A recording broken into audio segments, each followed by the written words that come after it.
hujan cinta, cinta bersemi saat pandemi. Oh, oh, masker dan vaksin mengikat janji, janji setia, setia abadi. Oh, oh, oh, oh, masker, oh, vaksin, kau duet sejati.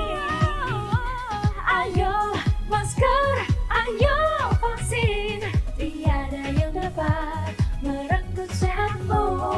Oh masker, oh vaksin, kau duet sejati. Ayo masker, ayo vaksin, tiada yang dapat merenggut sehatmu.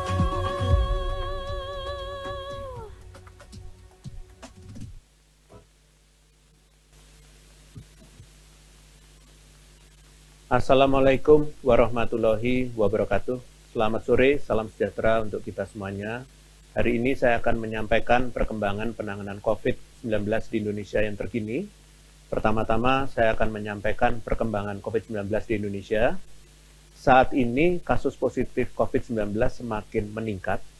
Peningkatan yang terjadi cukup tajam dan dalam waktu singkat kasus meningkat cukup besar dan berkali-kali lipat. Peningkatan kasus positif pada minggu ini adalah yang terbanyak. Jika sebelumnya kasus positif mingguan meningkat perlahan dari 1.400, kemudian 3.000, kemudian 5.400, kemudian meningkat cukup besar menjadi 14.000, dan di minggu ini kasus mengalami lonjakan menjadi 56.000 kasus dalam satu minggu.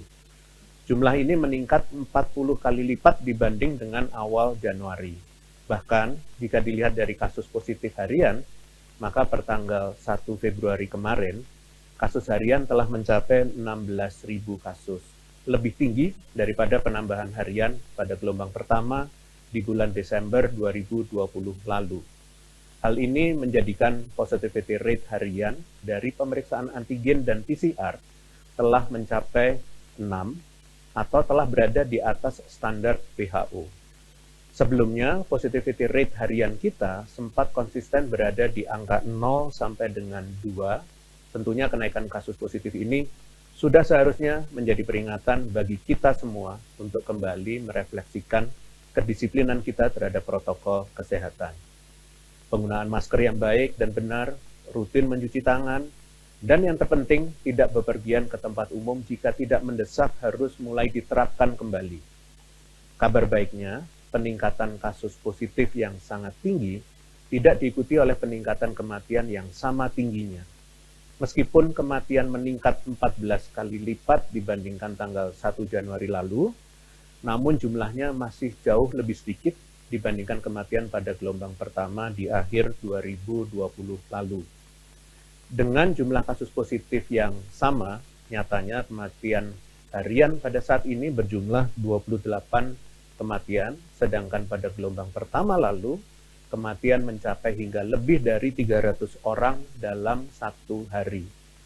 Namun selalu saya tekankan bahwa satu kematian saja terbilang nyawa.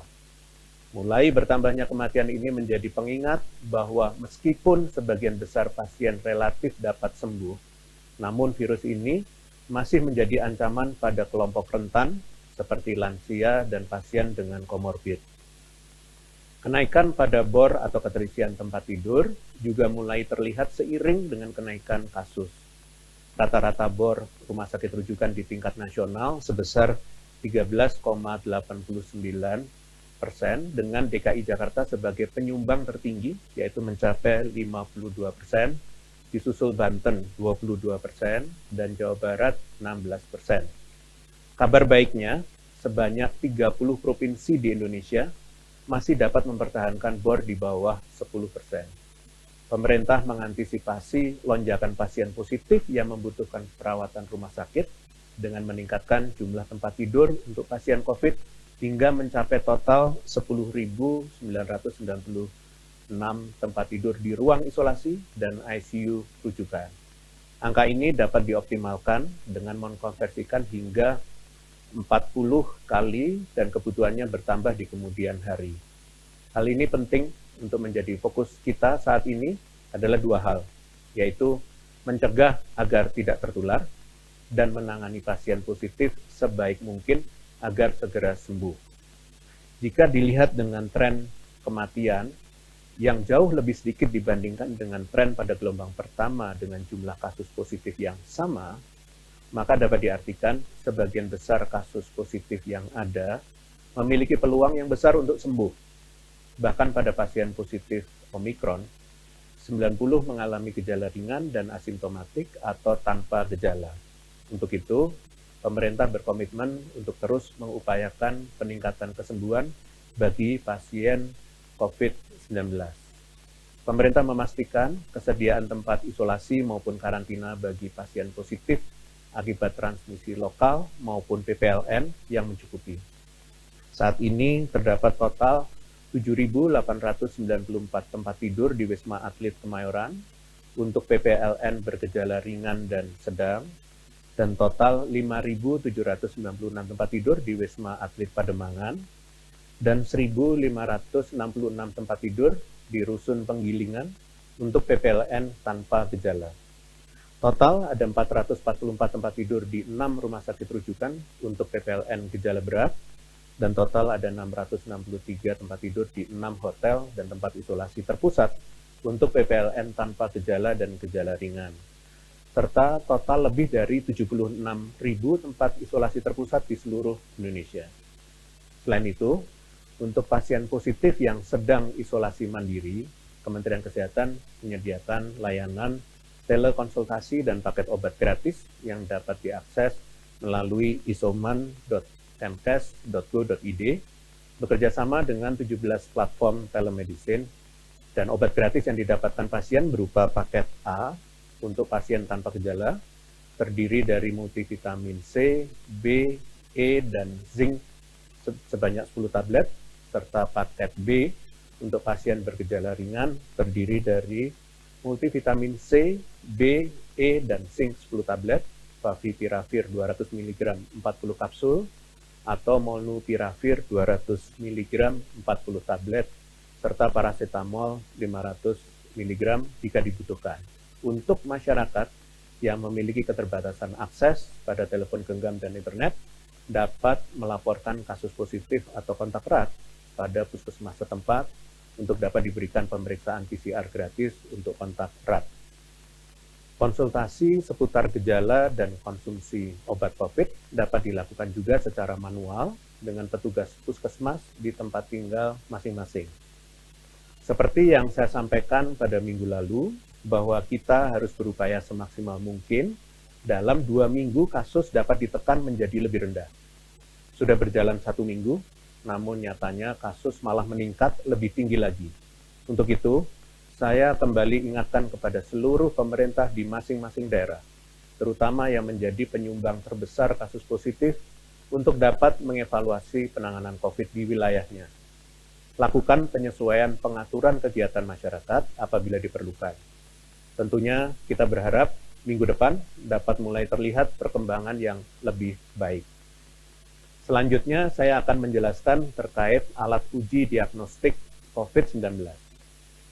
Mengidentifikasi dan memisahkan orang yang terinfeksi COVID-19 menjadi langkah penting untuk mencegah meluasnya penularan yang berpotensi menimbulkan lonjakan kasus.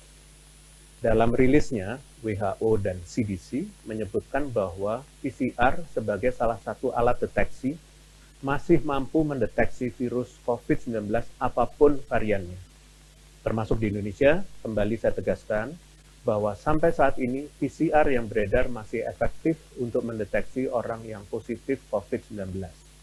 Hal ini tentunya tidak terlepas dari cara kerja PCR, yaitu dengan mendeteksi materi genetik virus. Untuk itu, mari bersama-sama kita mempelajari metode kerja PCR dengan sedikit lebih mendetail. PCR bekerja dengan mencocokkan gen target PCR dengan kode genetik virus.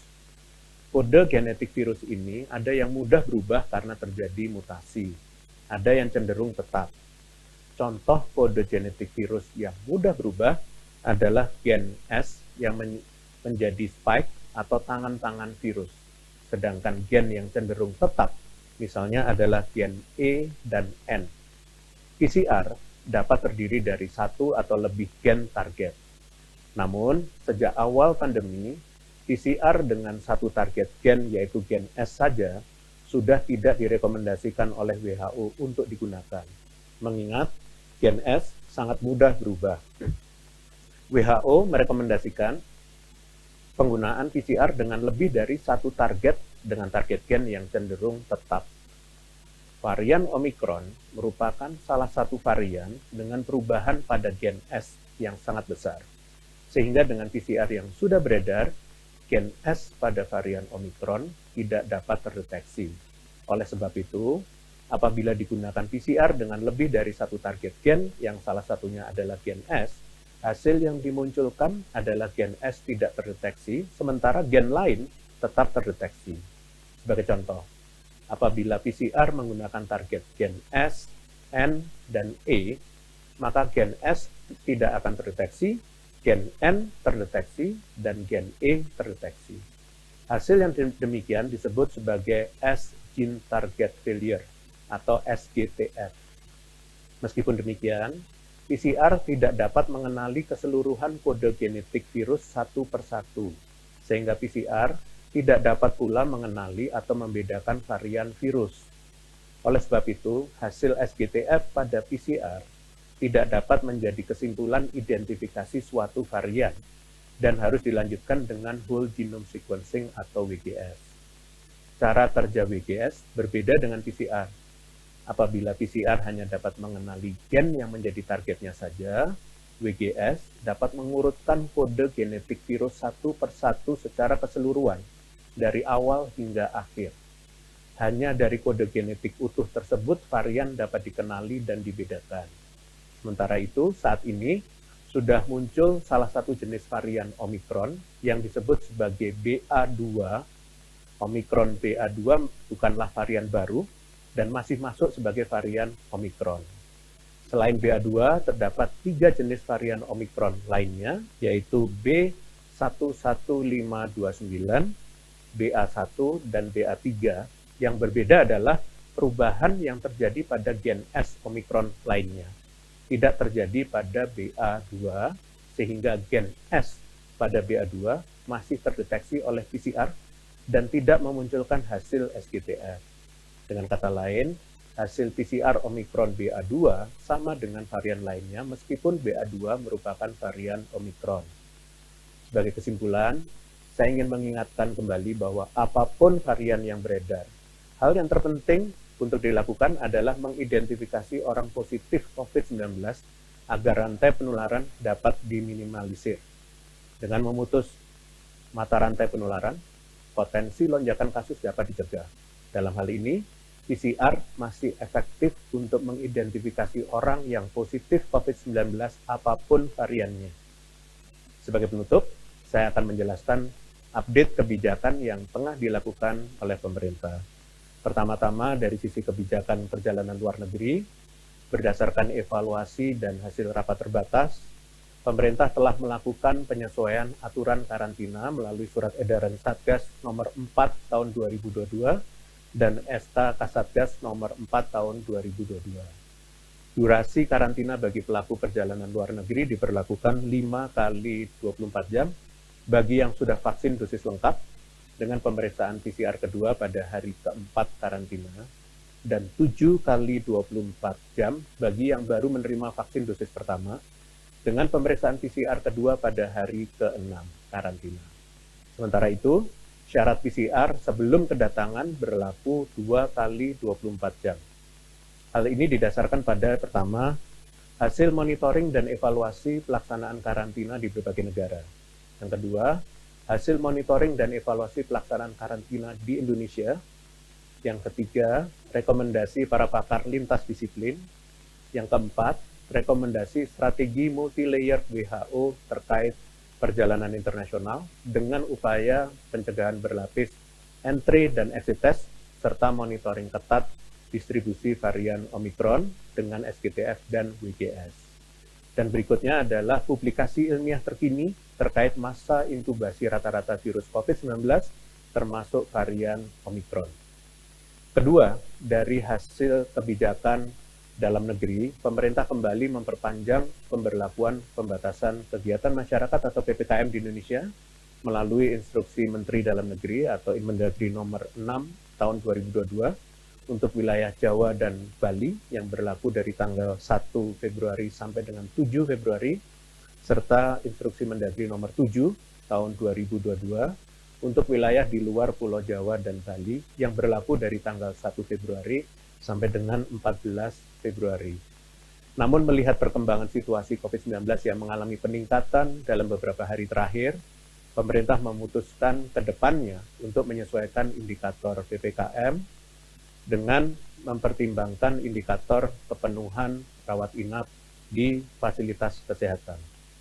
Maka dari itu, dalam pengumuman PPKM selanjutnya, kemungkinan akan ada perubahan level di daerah-daerah tertentu berdasarkan indikator tersebut.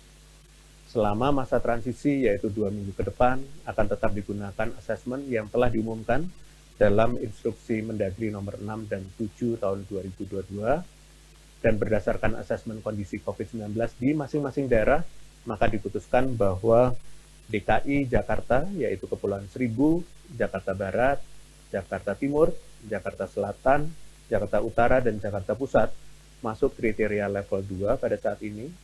Untuk Provinsi Banten, semua daerah masuk ke level 2, kecuali Kota Serang yang masuk ke level 3. Untuk Jawa Barat, ada 10 kabupaten kota yang masuk ke level 1 dan 17 kabupaten kota yang masuk ke level 2. Provinsi Jawa Tengah ada 13 kabupaten kota yang masuk ke level 1 dan 22 kabupaten kota yang masuk ke level 2. Untuk daerah istimewa Yogyakarta, seluruh kabupaten kotanya masuk ke level 2. Sedangkan untuk Provinsi Jawa Timur, ada 21 kabupaten kota yang masuk ke level 1, kemudian 20 kabupaten kota masuk ke level 2, serta 1 kabupaten yang masuk ke level 3, yaitu Kabupaten Pamekasan. Dan untuk wilayah Provinsi Bali, keseluruhan kabupaten kotanya masuk ke level 2. Teruntuk wilayah di luar Pulau Jawa Bali, ada penurunan dari jumlah yang di level 1, yaitu dari 164 kabupaten kota. Kemudian untuk level 2 ada 219 kabupaten kota, dan untuk daerah yang masuk PPKM level 3, terdapat 3 kabupaten kota, yaitu Jaya Wijaya, Yapen, dan Kota Jayapura. Kami kembali mengingatkan untuk pemerintah daerah, khususnya di kabupaten kota yang ada di level 2 dan 3, untuk menegakkan protokol kesehatan, pengaturan aktivitas yang bisa beroperasi, terus mengejar target vaksinasi dan testing di daerahnya, serta terus memantau ketersediaan layanan kesehatan. Ini dilakukan agar daerah tersebut dapat menekan laju kasus dan menghindari kenaikan level di periode PPKM selanjutnya, yaitu pada 2 minggu lagi. Mohon bisa mengkoordinasikan kendala penanganan, baik kepada pemerintah pusat maupun pemerintah daerah aglomerasi di daerah tersebut. Sekian konferensi pers hari ini. Saya lanjutkan dengan sesi tanya-jawab media. Terima kasih. Selamat sore, Prof. Telah masuk beberapa pertanyaan dari rekan-rekan media. Untuk pertanyaan sesi 1 ada Theo dari Medcom ID, Akbar Evandio dari Bisnis Indonesia, Maya Koran Tempo, fatberita1.com, dan Aci KBR. Kasus COVID-19 Indonesia terus bertambah, keterisian tempat karantina terpusat serta bor di sejumlah rumah sakit juga meningkat. Apakah benar Indonesia sudah memasuki gelombang ketiga pandemi COVID-19 sesuai dengan pernyataan IDI? Bagaimana kebijakan dan skenario terburuk yang disiapkan pemerintah untuk menangani penyebaran kasus yang makin melejit? Apakah pemerintah memiliki rencana pengetatan PPKM? Terima kasih. Baik, terima kasih pada medcom.id, Bisnis Indonesia, Koran Tempo, dan berita1.com serta KBR. Saat ini memang terlihat adanya kenaikan kasus konfirmasi harian dalam seminggu terakhir. Namun, kita masih membutuhkan waktu untuk memantau tren tersebut jika dibandingkan dengan gelombang kedua yang lalu. Yang perlu menjadi perhatian sekarang adalah upaya bersama dalam menekan kasus agar jangan sampai terus terjadi kenaikan. Sesuai dengan arahan Presiden terkait evaluasi PPKM, pemerintah akan terus mengencarkan program vaksinasi serta menyiapkan stok obat-obatan di apotek, memperkuat fasilitas telemedicine bagi masyarakat tanpa gejala, pencegahan transmisi lokal di dalam negeri dengan penguatan protokol kesehatan dan pelacakan kontak erat. Pemerintah juga akan terus melakukan pengetatan di pintu-pintu masuk negara, serta memperketat screening. Pemerintah akan terus memantau tren kasus bersamaan dengan optimalisasi upaya pengendalian dan pencegahan penularan di berbagai lini dan sektor sosial ekonomi masyarakat. Terima kasih. Kedua, dari Ratik Kontan. Prof, izin bertanya mengenai tingkat keterisian isolasi terpusat untuk pasien COVID-19. Saat ini bagaimana tingkat keterisiannya, terutama yang ada di RSDC Wisma Atlet? Kemudian bagaimana dengan kondisi bor yang ada di rumah sakit saat ini? Terima kasih pada Kontan. Seperti yang saya sampaikan pada paparan sebelumnya, berdasarkan data per tanggal 31 Januari untuk Wisma Pademangan dan Rusun Penggilingan dengan bor sebesar 19%, sedangkan per tanggal 2 Februari 2022, bor di Wisma Atlet Kemayoran adalah 61%. Untuk rata-rata bor di rumah sakit rujukan di tingkat nasional, yaitu sebesar 13,89%, dengan DKI sebagai penyumbang tertinggi, yaitu mencapai 52%, disusul dengan Banten 22%, serta Jawa Barat 16%. Namun kabar baiknya, masih ada sebanyak 30 provinsi di Indonesia yang dapat mempertahankan bornya di bawah 10%, dan ini perlu terus dijaga. Pemerintah terus mengantisipasi adanya kenaikan kasus dengan melakukan penyesuaian fasilitas isolasi terpusat untuk PPLN, seperti yang telah saya sampaikan pada paparan tadi. Demikian, terima kasih. Pertanyaan ketiga dari Titin Supriyatin, Merdeka.com dan Gita Voice of America. Presiden Jokowi menyoroti permainan karantina di tengah pandemi COVID-19. Apakah Satgas COVID menemukan masalah tersebut di lapangan? Seperti apa modusnya, dan bagaimana langkah ke depan untuk memberantas permainan karantina? Terima kasih. Baik, terima kasih Merdeka.com dan Voice of America. Penanganan COVID-19 bersama dengan kementerian dan lembaga terkait terus memonitor dan berupaya cepat tanggap dalam menindaklanjuti penemuan-penemuan dalam penyimpangan karantina oleh oknum-oknum tertentu, termasuk adanya temuan titik blind spot setelah dilakukan evaluasi bersama Polri dan pihak bandara. Untuk itu, telah dilakukan penambahan pengawasan di titik-titik tersebut, serta dengan implementasi sistem digital, diantaranya presisi yang terintegrasi dari pintu masuk negara sampai kepada proses karantina demi meminimalisir kecurangan. Hasil temuan lainnya masih perlu adanya kesadaran yang tinggi, baik bagi pihak pengawas maupun masyarakat umum, untuk betul-betul mematuhi aturan agar peluang kecurangan dapat diminimalisir dengan optimal. Saya juga menghimbau secara khusus bagi masyarakat agar tidak memanfaatkan celah untuk melakukan kecurangan dan patuh terhadap aturan karantina yang ada. Peraturan karantina dibuat dengan penuh pertimbangan demi kesehatan dan keselamatan seluruh elemen masyarakat. Terima kasih. Dengan demikian, konferensi pers berakhir pada sore hari ini. Terima kasih atas perhatiannya. Selamat sore. Wassalamualaikum warahmatullahi wabarakatuh. Pandemi hanya akan pergi bila kita saling peduli.